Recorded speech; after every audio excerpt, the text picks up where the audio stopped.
A pizza box drops to the wet pavement as Jack Miller's eyes lock onto the masked figure dragging a screaming 8-year-old boy into a black van. Without hesitation, Jack abandons his delivery bike and sprints toward them, his movement suddenly precise and lethal. In seconds, the kidnapper lies unconscious, and the boy clings to Jack, trembling. "Who is this pizza guy?"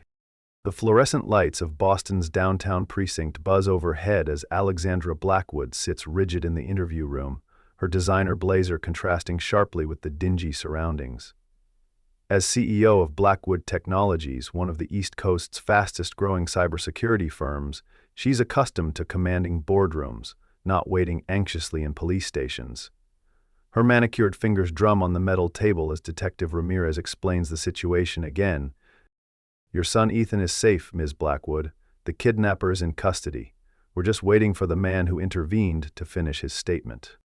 Alexandra's voice remains cool despite her internal turmoil. "And you're certain this delivery person isn't involved somehow? The timing seems suspiciously convenient.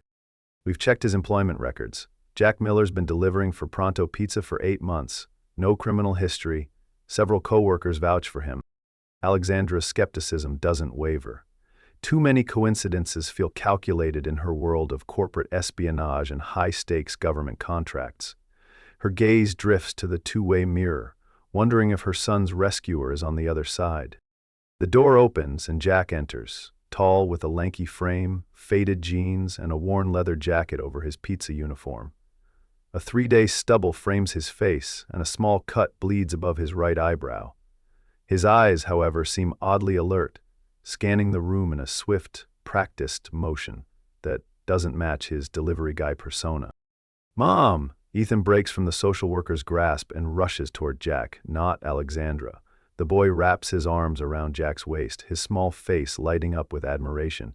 "He saved me! He did cool ninja moves like in my games." Jack awkwardly pats Ethan's shoulder, clearly uncomfortable with the attention. "Hey, buddy. Your mom's over there." His voice is quiet, deliberate, with a calm that seems out of place for someone who just thwarted a kidnapping. Alexandra rises, straightening her blazer, a defensive gesture she's perfected through years of being the only woman in rooms full of tech executives. "Ethan, come here, now." The command in her voice is unmistakable, the same tone that's closed million-dollar deals and silenced boardroom dissenters. Ethan reluctantly obeys, glancing back at Jack with undisguised hero worship. Alexandra notices this transfer of allegiance with a pang of both gratitude and jealousy. "Thank you for helping my son," Alexandra says stiffly, extending her hand. "I understand I owe you a debt of gratitude." Jack's handshake is brief, his calloused fingers rough against her smooth palm. Anyone would have done the same. "No," Detective Ramirez interjects, opening a manila folder. "They wouldn't have. The kidnapper had a knife. Our pizza man here disarmed him with skills we don't typically see in civilians." The detective eyes Jack with professional curiosity. "Care to explain how you took down an armed man twice your size without a scratch?" Jack shrugs, his expression carefully neutral. "Adrenaline, I guess. Fight or flight." Alexandra's eyes narrow. "And where exactly did you learn these skills, Mr. Miller?" "Watched a lot of action movies." The corner of his mouth twitches, almost a smile, but not quite. "He's lying," Ethan pipes up, eyes wide with excitement. "He knew exactly what to do, and he has a tattoo like soldiers have. I saw it when he was fighting the bad man." Jack subtly tugs his sleeve down, covering his wrist. The movement doesn't escape Alexandra's notice, a deliberate concealment. "We still need to understand why Ethan was targeted," Ramirez continues. "Ms. Blackwood, anyone who might hold a grudge against you or your company?" Alexandra's mind races through competitors, disgruntled employees, recent layoffs. "We're launching a major government security contract next month. There are several parties who'd benefit from delaying that launch. Your son mentioned something about the kidnapper asking about access codes," Ramirez notes, his pen hovering over his notepad. Jack, who has been silently observing, suddenly speaks. The man had a Ukrainian accent, subtle but there, and his watch. Vostok Komandersky, Russian military issue. He catches himself, falling silent under Alexandra's suspicious glare. And you recognize this? How? Alexandra demands, leaning forward slightly, her CEO instinct sensing inconsistencies in his carefully crafted pizza guy narrative. Internet rabbit holes. I read a lot in between deliveries. Jack's eyes don't quite meet hers, a micro-expression of concealment that Alexandra, trained to read negotiation partners, immediately recognizes. Ethan tugs at Jack's jacket. Can you come see my room sometime? I have all the new Defender Force action figures. Ethan Miller is very busy with his pizza deliveries, Alexandra interrupts, placing a protective hand on her son's shoulder. Besides, we'll be increasing security at home. No visitors for a while. But Mom, no arguments. Alexandra turns to Jack with a forced smile that doesn't reach her eyes. Thank you again for your assistance. My assistant will contact you regarding a reward. Jack shakes his head. Not necessary. I insist. Alexandra's tone makes it clear the discussion is over. Now, if you'll excuse us, I need to get my son home. As they turn to leave, Jack calls out, Ms. Blackwood, whoever arranged this, they'll try again. The man I stopped was just a hired hand. Alexandra pauses, her back stiffening. And you know this because? Jack hesitates, then simply says, experience. Her eyes lock, mutual distrust mixed with an uncomfortable recognition that they need each other. Alexandra breaks the gaze first, ushering Ethan toward the door. Jack, you forgot your hat, Ethan calls out, grabbing the Pronto pizza cap from a chair. As Jack reaches for it, his sleeve rides up slightly, revealing the edge of a tattoo and a jagged scar. Alexandra catches the glimpse, her journalist daughter instincts flaring. This man is not who he claims to be. And yet, he saved her son. Alexandra works furiously in her home office, 3 screens displaying security camera feeds alongside complex code sequences. The kidnapping attempt has accelerated the government contract timeline. Now she must deliver the security protocol in days, not weeks. Her fingers fly across the keyboard, eyes burning from hours of concentration. A soft knock interrupts her focus. Miss Blackwood, a Pronto pizza delivery at the gate, her security chief Roberts announces. Though we didn't order anything. Alexandra tenses, fingers freezing mid-keystroke. Who ordered it? The driver claims Ethan placed the order online, used your account. She sighs, pinching the bridge of her nose. And who's delivering? The same guy from the other day, Miller. Her eyes dart to the security feed showing Jack waiting at the gate, pizza box in hand, his delivery scooter parked behind him. He stands patiently, his posture relaxed yet somehow alert, eyes constantly scanning his surroundings. Let him through, but escort him directly to the kitchen. And get Ethan down here. Minutes later, Ethan bounds into the kitchen, face lighting up at the sight of Jack. You came. I knew you would. Alexandra enters, arms crossed. Ethan, we've discussed ordering things without permission. But Mom, Jack is cool, and I wanted to show him my room. Ethan's excitement is palpable, his loneliness in their massive estate rarely broken by visitors. His mother approves. Jack sets the pizza down. Sorry about this. I can leave the pizza and go. A deafening alarm suddenly blares through the house. Roberts rushes in, hand on his holstered weapon. Perimeter breach, east wall, he shouts over the alarm. Alexandra grabs Ethan. The safe room, now! Jack's demeanor transforms instantly. Gone is the casual pizza delivery guy, replaced by something harder, focused. How many entrances to the house? 4, plus the terrace doors, Roberts answers, registering something familiar in Jack's authoritative tone. Your security team? 3 men spread across the grounds. Jack's eyes flick to the security tablet in Robert's hand. They're creating a diversion. Your son is the target. He turns to Alexandra. Where's this safe room? She hesitates, calculating risks. Trust this stranger or rely on standard protocols that have already failed once. Mom, trust him, Ethan pleads, his small hand clutching Jack's sleeve. Another alarm sounds, closer. Basement. Reinforced door behind the wine cellar, she decides. Maternal instinct overriding corporate caution. Get there, now. Jack's voice leaves no room for argument. He turns to Roberts. I need your backup weapon. To Alexandra's surprise, Roberts unholsters a second gun from his ankle, without question, handing it to Jack. Jack checks the weapon with practiced efficiency. Go, I'll cover. As they hurry toward the basement stairs, two masked figures burst through the terrace doors. Jack shoves Alexandra and Ethan forward. Run! The next moments blur into controlled chaos. Jack moves with military precision, engaging the intruders to buy time. His pizza delivery persona vanishes completely, replaced by something lethal and efficient. Alexandra glimpses him taking down one attacker with moves that speak of years of specialized training. Alexandra hustles Ethan down the stairs, hearing gunshots above. The safe room door, disguised vault in the wine cellar, stands open, with Roberts entering the security code. Mom, Jack is still up there, Ethan cries, his eyes wide with fear. Roberts will help him, she says, though uncertainty colors her voice. Inside the safe room, monitors display security feeds from throughout the house. They watch as Jack neutralizes one attacker, then disappears from view, hunting the second. Shortly back to me.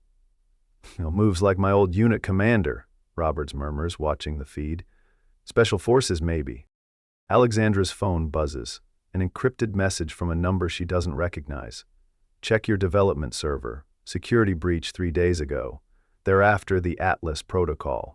How could anyone know about? She begins, then freezes as a third masked figure appears on the basement security feed, approaching the wine cellar. There's another one, she whispers, clutching Ethan to her chest, feeling his heart racing against her own. Roberts draws his weapon, positioning himself between them and the door. The safe room is secure, but the knowledge that someone has penetrated this far unsettles them all. Suddenly, the basement feed shows Jack appearing behind the third intruder. A brief, violent struggle ensues before Jack gains the upper hand, rendering the man unconscious, with a precise chokehold that speaks of professional training. And, while in its meaninglessness, it might as well have seemed. Minutes later, police sirens wail in the distance. Jack's voice comes through the intercom. Area secure, 3 intruders neutralized. Roberts opens the safe room, weapons still ready. Jack stands in the cellar, breathing heavily, a cut on his cheek bleeding freely. His eyes, however, remain alert, scanning for further threats. You're hurt, Ethan rushes forward despite Alexandra's attempt to hold him back. Jack winces as Ethan hugs him. Just a scratch, buddy. Alexandra approaches cautiously, studying this enigma who delivers pizzas yet fights like a professional soldier. Who are you really? Jack meets her gaze steadily. Someone who is in the right place, at the right time. Twice, her eyebrow arches skeptically. Before Jack can answer, Roberts calls from upstairs. Police are here, and Ms. Blackwood, you need to see this. In the kitchen, one attacker lies zip-tied on the floor. Roberts holds up an ID badge. He works for DeVries Cybersecurity, your main competitor for the government contract. Alexandra pales. Thomas DeVries wouldn't risk corporate espionage, let alone kidnapping.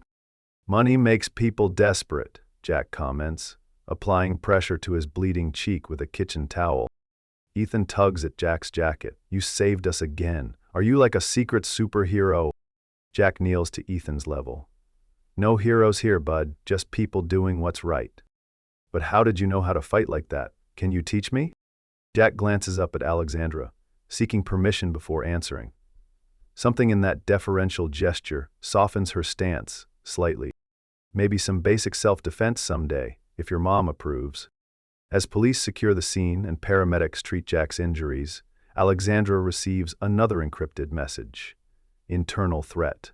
Trust no one close to you. She looks up to find Jack watching her, his expression unreadable. When their eyes meet, he glances meaningfully at her phone, then subtly shakes his head, a warning not to reveal the message to others present. Later, as Jack prepares to leave with police for another statement, Ethan insists on walking him out. Will you come back, please? Jack ruffles the boy's hair. We'll see, buddy. Alexandra approaches, having made a decision. Actually, I'd like to hire Mr. Miller temporarily, for additional security. Both Jack and Roberts look surprised. I'm sure Miller has pizza deliveries to make, Roberts objects, a hint of territorial defensiveness in his tone. I think we can compensate him better than Pronto Pizza, Alexandra counters, at least until we understand what's happening here. Jack studies her face, understanding this is more than a job offer. It's a controlled environment to keep him close and discover his secrets. I'd need to give notice, he says carefully. I'll handle that. You can start tomorrow. She hands him a business card with her private number handwritten on the back. I have questions. I bet you do, Jack replies with the ghost of a smile. As he walks toward the police car, his sleeve rides up again, revealing more of the tattoo Ethan had mentioned. Not military insignia, as Alexandra expected, but what appears to be a federal agency emblem, partially obscured by scar tissue, as if someone had tried to burn it off.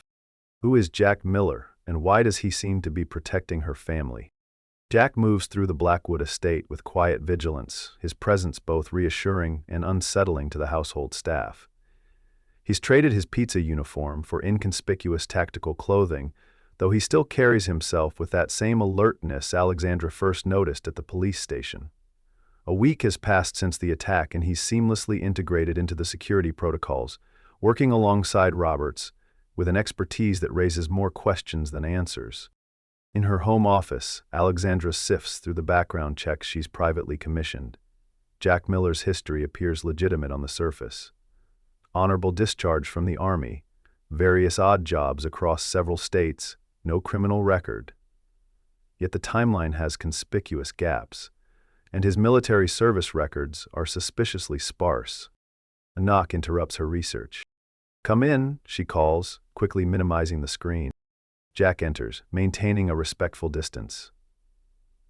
Perimeter secure. I've identified 3 vulnerable access points and adjusted the security protocols.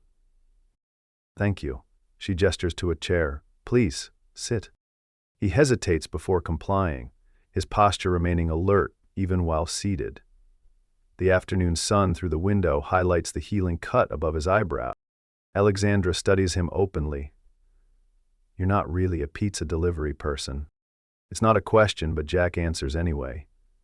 I was delivering pizzas when I stopped your son's kidnapping. That part's true. But before that, Jack's expression reveals nothing. Does it matter? You hired me for protection, not my resume. It matters when my son is becoming attached to you. Alexandra leans forward. Ethan lost his father 3 years ago. He's vulnerable to male role models. Something flickers in Jack's eyes, recognition, perhaps pain. I understand your concern. Do you have children, Mr. Miller? The question strikes a nerve. Alexandra sees it in the subtle tightening around his eyes, a micro-expression she's trained herself to recognize during high-stakes negotiations. Had, he says finally, a daughter. The simple word hangs heavy between them. Alexandra waits, allowing silence to draw out more truth, a technique that served her well in the corporate world. Emma, Jack continues after a long pause. She would have been 12 this year. His fingers absently trace a pattern on his wrist, where the partial tattoo remains hidden under his sleeve. I'm sorry, Alexandra says softly. What happened? Jack's jaw tightens. Collateral damage. Wrong place, wrong time. Alexandra recognizes the terminology, military or law enforcement euphemisms for civilian casualties. And her mother? Caroline couldn't handle the aftermath. We divorced 6 years ago. Jack abruptly stands. If there's nothing else, there is. Alexandra opens a drawer and removes a file. This arrived anonymously yesterday. She slides a photograph across the desk. Jack freezes, staring at the image, himself, in a dark suit, beside a man Alexandra recognizes as FBI Assistant Director Marshall, dated 3 years ago. You were federal law enforcement, she states. Jack remains silent, his stillness confirming her suspicion. Why hide it? Why deliver pizzas when you clearly have valuable skills? His laugh lacks humor. Maybe I got tired of people getting hurt around me. Alexandra presses on. The messages I received during the attack, they came from you, didn't they? How did you know about the security breach? Jack finally sits again, resignation in his posture. I wasn't randomly delivering pizza to your neighborhood that day. I'd been monitoring potential threats to several high-profile tech executives. Why? Because someone's been targeting people connected to the Atlas protocol development. Alexandra stiffens. The Atlas protocol, her company's breakthrough cybersecurity system, was classified information known only to her team and select government officials. You're still working for the government, she realizes. Jack shakes his head. Not officially. I left the bureau after... He doesn't finish, but his hand moves unconsciously toward his scarred wrist. Alexandra fills in gently. Their conversation is interrupted by Ethan bursting into the office, clutching a model airplane. Jack, look what I made! The boy stops, sensing the tension. Am I interrupting? Alexandra softens her expression. It's fine, sweetheart. We were just finishing. Ethan approaches Jack eagerly. Can you help me make it fly better? The wings keep making it crash. Jack examines the model with exaggerated seriousness. Definitely fixable. But it'll require special tools. You have any tape and scissors in your room? Yes. Come on. Ethan grabs Jack's hand, pulling him toward the door. Jack glances back at Alexandra, seeking permission. She nods slightly.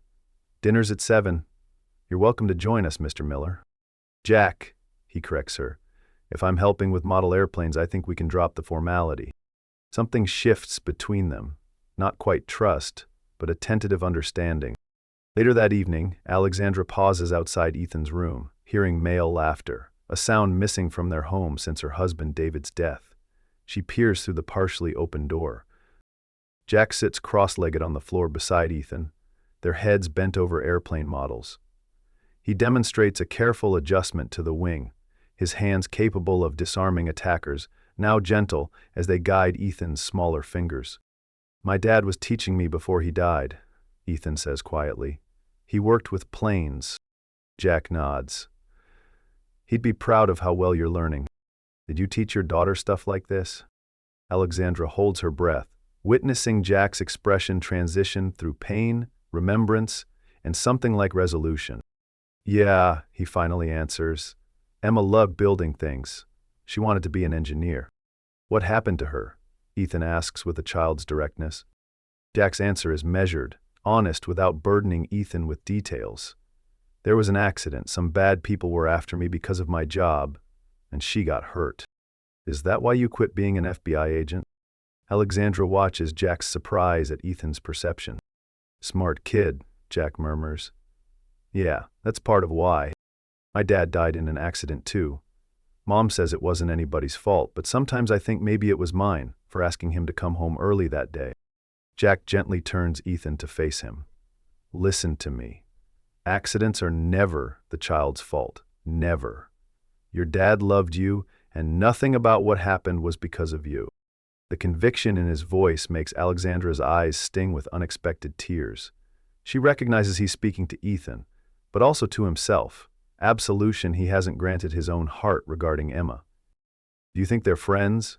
Ethan asks. My dad and Emma, in heaven? Jack's voice roughens. I bet they are. Probably building the best airplanes together. Alexandra steps back quietly, struck by the realization that this man, with his dangerous skills and hidden past, might be exactly what her son needs, and perhaps what she needs too.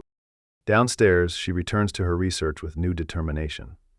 If Jack is right about people targeting those connected to Atlas, her entire team could be in danger, including her most trusted advisor and late husband's best friend, CFO Nathan Wells. Her phone buzzes with a text from Nathan. Security concerns resolved. Moving forward with demonstration tomorrow as planned. Something about the message unsettles her. She opens Jack's background file again, scrolling to a section about his last case before leaving the FBI, an investigation into corporate espionage with suspected foreign intelligence connections. The pieces begin falling into place, forming a picture she desperately hopes is wrong. The demonstration room hums with anticipation.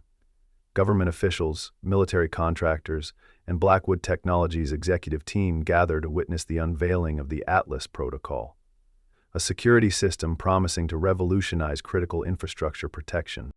Alexandra stands at the podium, poised and professional despite her private concerns. Jack, now officially introduced as a security consultant, positions himself against the back wall, eyes continuously scanning the room. Their brief eye contact communicates shared wariness. Neither fully trusts the situation. Atlas represents 5 years of development, Alexandra begins. Today, we demonstrate not just theory, but functional application. From his corner, Jack notices Nathan Wells watching Alexandra with unusual intensity. The CFO's gaze occasionally drifts to his watch, a nervous tick that triggers Jack's instincts. Nathan had been David Blackwood's best friend, the godfather to Ethan and Alexandra's right hand since her husband's death. His loyalty has never been questioned, until now. Alexandra continues her presentation, navigating through complex technical explanations with practiced ease. The core innovation lies in Atlas's adaptive learning algorithm. The lights suddenly flicker. The presentation screen behind Alexandra glitches momentarily. Nathan Wells steps forward smoothly. Minor technical issue. Please continue, Alexandra. Jack moves casually toward the control room entrance, making eye contact with Alexandra. She barely nods, understanding his concern while maintaining her presentation. As I was saying, the adaptive algorithm creates an impenetrable shield against both known and emerging threats. Inside the control room, Jack finds a technician, rapidly typing commands. "System check?" Jack asks innocently. The young man jumps. "Just fixing a glitch," before Miss Blackwood reaches the demonstration phase. Jack notices a small device connected to the system's USB port. "What's that?" "Mr. Wells had me install it, said it would help with the presentation graphics." Jack's hand moves toward his concealed weapon. "Step away from the console, now." Back in the presentation room, Alexandra reaches the crucial moment. "Let me demonstrate how Atlas responds to a simulated attack." Nathan steps forward again. "Perhaps I should handle this part, Alexandra. The technical elements are quite complex." Alexandra's instincts flare at his unusual insistence. "I've got it, Nathan, but thank you." As she initiates the demonstration, the screen behind her changes, not to the planned simulation, but to a scrolling code sequence that she immediately recognizes as the Atlas core protocols being extracted. "What the?" she begins. The emergency alarms activate. Security doors automatically seal the room. Nathan Wells pulls a gun from inside his jacket. "Nobody move. This will be over in 3 minutes." Gasps and shocked murmurs ripple through the audience. Government officials reach for weapons, only to find the room's security protocols have disabled them. "Nathan, what are you doing?" Alexandra demands, shock and betrayal evident in her voice. "Securing my future," he replies coldly. 5 years watching you take credit for David's work. 5 years being the loyal number 2. Did you think I'd let you sell his legacy to the government for pennies when others would pay millions? The realization crashes over Alexandra. The kidnapping attempt, the attack at my home. That was you? Nathan's smile lacks warmth. Regrettable escalation. If you'd just given up the access codes when asked, Ethan would never have been involved.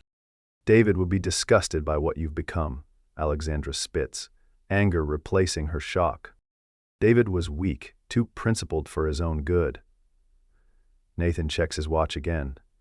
The extraction is almost complete. Then we'll all take a little trip while the funds transfer. The lights suddenly cut out completely, plunging the room into darkness. Emergency lighting activates seconds later, casting everything in an eerie red glow. Jack emerges from the control room, moving silently through the confusion. Nathan, distracted by the unexpected blackout, doesn't notice Jack's approach until it's too late. A brief, violent struggle ensues. Nathan's military background makes him a formidable opponent, but Jack's specialized training proves superior. They crash into the demonstration table, sending equipment flying. "You're too late," Nathan gasps as Jack pins him down. "The protocol's already being transmitted. My buyers have it." Jack smiles grimly. "You mean this?" He holds up the USB device from the control room. "Your technician was very cooperative after I explained the federal charges for treason." Nathan's face contorts with rage. He lunges desperately, managing to break Jack's hold. He grabs Alexandra, pressing his gun to her head. "New plan. She comes with me as insurance." Nathan, think about what you're doing, Alexandra says, calmly, despite the weapon at her temple. David trusted you. He made you Ethan's godfather. And I've protected Ethan. I never would have let him be harmed. Like you protected Emma Miller. Jack's quiet question freezes Nathan. Recognition dawns in Nathan's eyes. Miller. You're John Miller, the FBI agent from the Bristol investigation. The one whose family was collateral damage when your foreign partners tried to silence me, Jack confirms, his voice deadly calm. Except they got my daughter instead. Alexandra's eyes widen with understanding. The gaps in Jack's history, his presence in her life, not coincidence, but calculated pursuit. You've been tracking me for 3 years, Nathan realizes. Since the evidence disappeared and you walked free. Since the Bureau buried the case and offered me a generous retirement package to go away quietly. Jack takes a step closer. I followed every lead, every connection. When Atlas resurfaced, I knew you'd make your move.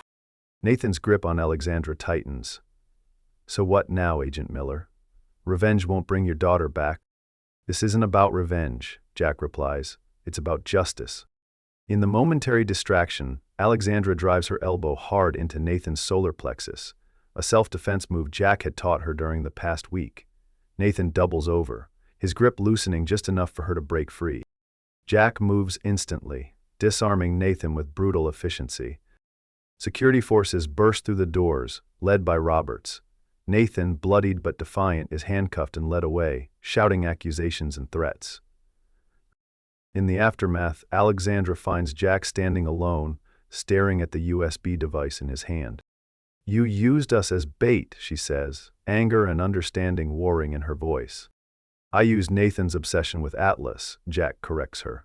But I never expected him to target Ethan. When that happened, he pauses. The mission changed. It was. Jack meets her eyes directly. Protection. Something I failed at once before. Alexandra's anger softens. Emma's death wasn't your fault. Tell that to Caroline, to my in-laws, to everyone who told me I put the job before my family. His voice is raw with old pain. Is that why you saved Ethan? Some kind of redemption? Jack shakes his head. I saved him because he's an innocent kid, just like I would have saved any child. He hands her the USB drive. Your protocol is safe. My part in this is done. Alexandra realizes he's saying goodbye. What will you do now? What I've been doing, deliver pizzas, live quietly. The ghost of a smile touches his lips. Maybe find a new purpose eventually.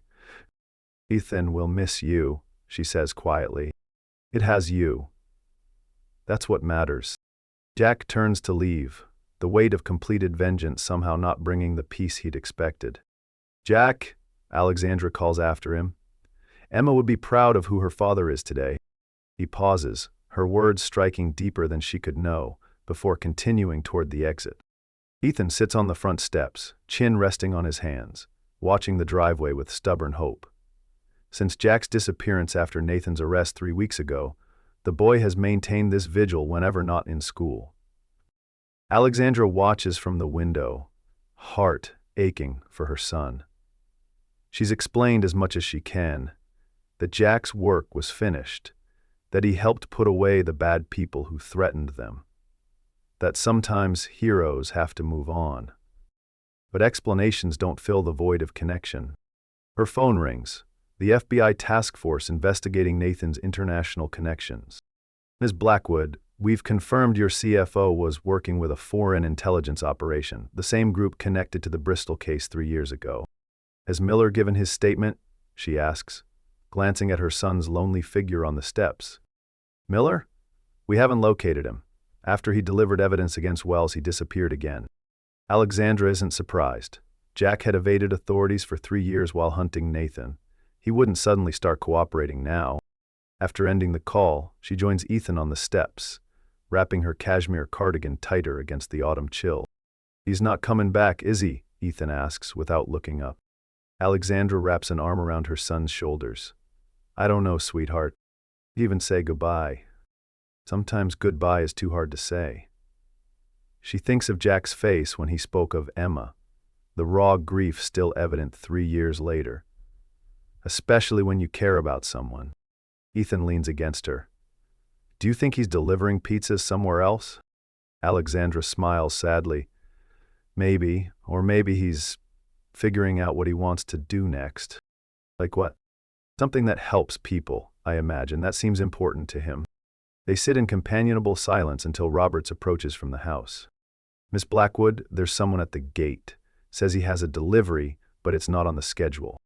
Alexandra tenses momentarily. Old fears die hard. Who is it? Robert's expression remains professional, but there's a hint of something like approval in his eyes. Mr. Miller. Says he has something that belongs to Ethan. Ethan jumps up, nearly tumbling down the remaining steps in his excitement. Jack's here. Let him in. Alexandra nods to Roberts. It's all right. Minutes later, Jack's familiar figure appears, walking up the driveway rather than driving. He wears jeans and a simple button-down shirt instead of his pizza uniform or tactical gear. He carries a small box under one arm. Ethan races down the steps, colliding with Jack in an enthusiastic hug that nearly knocks him off balance. You came back. Mom said you might not, but I knew you would. Jack awkwardly returns the hug, his eyes meeting Alexandra's over Ethan's head. Hey, buddy. Sorry it took a while. Alexandra approaches more cautiously. This is a surprise. A good one, I hope. Jack gently disengages from Ethan. I brought something. He hands the box to Ethan. Your dad started building this with you, right? Ethan opens the box to find a model airplane kit, a more advanced version of the one they'd worked on together. Cool. Can we build it now? It's okay with your mom. Jack looks to Alexandra. I should have called first. It's fine, she assures him. Ethan's been watching for you. While Ethan examines the model instructions, Alexandra and Jack step aside for a moment of privacy. The FBI is still looking for you, she says quietly. They'll keep looking, but John Miller died with Emma. His expression is resolute. Jack Miller is just a pizza guy, who was in the right place at the right time. And now? Jack glances at Ethan, then back to her. Now I'm figuring out who I want to be next. Alexandra studies him. The tension that had characterized him before seems diminished, as if vengeance fulfilled has lightened some burden. Any ideas? A few. He hesitates. I've been offered a position with a private security firm, consulting work mostly. Nothing field work. Sounds more suitable than delivering pizzas. A genuine smile touches his lips. The tips weren't great. They share a moment of unexpected laughter, breaking the last barriers of formality between them. Will you be staying in Boston? She asks, the question carrying more weight than its simple words suggest. That depends. Jack's eyes hold hers steadily. There's a kid here who needs help with model airplanes, and he pauses, vulnerability showing through his careful composure. I promised someone once that I'd teach them proper self-defense. If those offers still stand, Alexandra feels something unfamiliar, a lightness she hasn't experienced since before David's death. Not romantic love, not yet, but the possibility of beginning again, of trust cautiously rebuilt. Think we could arrange that, she says softly. Jack, come see. This one has a real motor. Ethan calls from where he's spread the model parts across the porch steps. Jack glances at Alexandra, seeking permission one final time, not just for the model airplane, but for his presence in their lives. She nods. We're having pasta for dinner. You're welcome to stay. As Jack joins Ethan on the steps, Alexandra watches them together, her son animated and joyful, Jack patient and attentive, two broken hearts beginning to heal through unexpected connection. Sometimes heroes appear in the most ordinary disguises, she reflects, and sometimes saving others is how we save ourselves. The future stretches before them, uncertain but full of possibility, and for today, that's enough.